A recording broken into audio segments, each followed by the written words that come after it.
Hello, all you lovely Peter Christianites. I'm Blowers and I'm sitting in St. Moritz. You can see the snow over my shoulder. And if it's just a little bit gloomy on the screen, it's because I'm recording this in my hotel and visibility is not very good where I'm sitting. Well, now, Peter Christian, if you want any of these lovely, lovely clothes that they have on offer, you've got to look on their website. And if you get your order in, but remember to mention in the order, this dictum, peterchristian.co.uk. I start this again, peterchristian.co.uk/T20.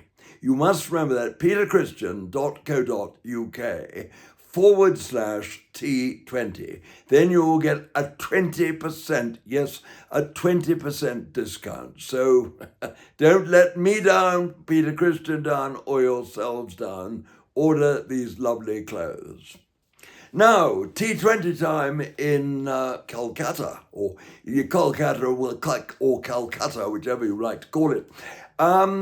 England beat Scotland. It wasn't a close run thing, but England had more than just a hiccup in getting to victory.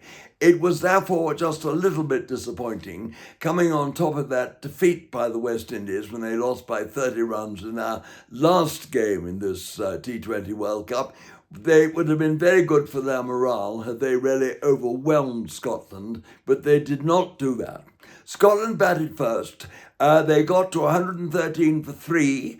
Richie Berrington made a very good 49. What a good player he is. And then that Scotland slumped. They were all out for 152 after 19.4 overs.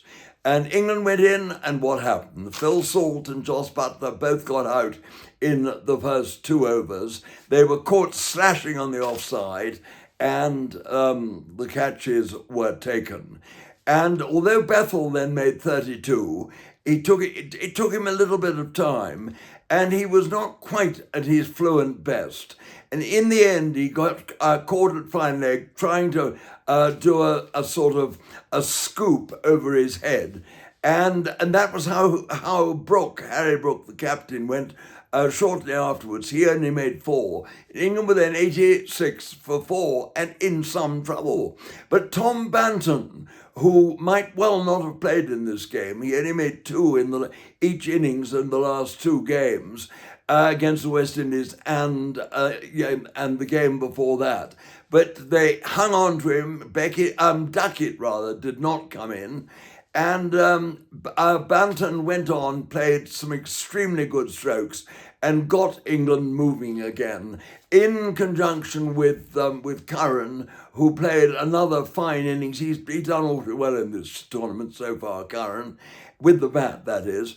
And in the end, it was after Curran was out, it was Will Jacks who hit the winning boundary, and England finished with 155 for 5 with 10 balls to go. 19.2 overs were bowled.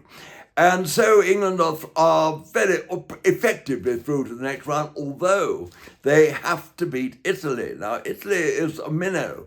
You would think that's going to be a pushover. Nepal, England beat Nepal by 4 runs the other day. It was very iffy. Nepal needed 4. They needed 4 to win, or didn't they? They needed 6 to win off the last ball. And it was not to be. They got 1 run and they lost by 4 runs. Then they played Italy, who everyone was thinking of as the no-hopers in this tournament. And what happened? Nepal were beaten. Italy won by 10 wickets.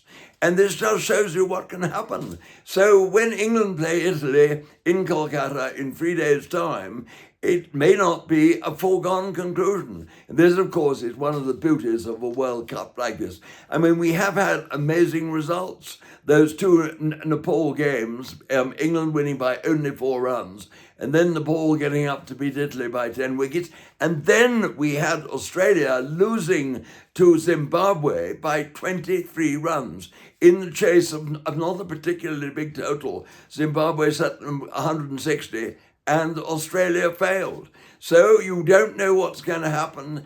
England are not home and dry yet by any means. can't guarantee a place in the knockout stages of the competition. I think they should get there, but it makes me wonder if all is well within the England camp. Why are they playing below their ability? They should be doing better than this. Is there something wrong in the dressing room? Is the legacy of the captain, Harry Brooks' misdemeanours in New Zealand before going on to Australia, then in Australia, and so on and so forth, is that having a sort of residual effect? I don't know. McCullum, the manager, on thin ice, isn't he, after the disastrous Ashes series? Is he getting a bit nervous in the dressing room? I just don't know. But all these problems have got to be answered and sorted out by the ECB when this World Cup series is over. And I think they're going to have to take drastic action. We will see what that comes to. And indeed, there's plenty of time for me to conjecture as to what answers they might come up with.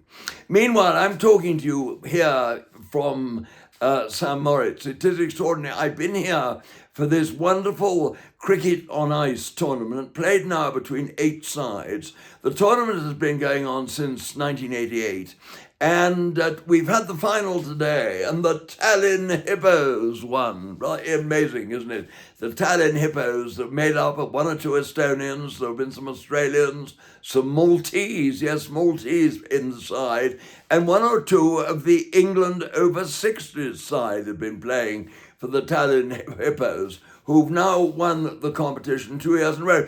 Curiously, interestingly, Cameron Green, the Australian all-rounder, was playing for Australia against Zimbabwe when they lost by 23 runs in the World Cup. His father, Gary Green, is bowling and batting. He played very well as an all-rounder for the Tallinn Hippos in this very tournament here in St. Moritz. So there's probably a moral somewhere in that. I'm not quite sure what it is. Anyway, it has been fascinating. It's all part of the rich panoply of cricket. It really is what's been happening here.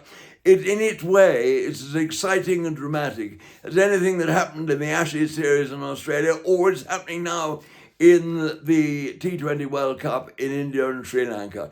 Cricket is a wonderful game, played with great intensity on the ice in a snowstorm today. Visibility was very poor, yet played with great intensity and determination. Marvellous, wonderful, and what fun it was to watch it. Anyway, England have got to beat Italy to ensure themselves of a place in the final stages of the World Cup in India, and I will be on about that in 2 or 3 days' time. And for Peter Christian, let me tell you, if you look at the website and order what you want, and if you get your order in and write with it, peterchristian.co.uk/T20, then you will get a 20% discount. So peterchristian.co.uk/T20, and you'll be in business.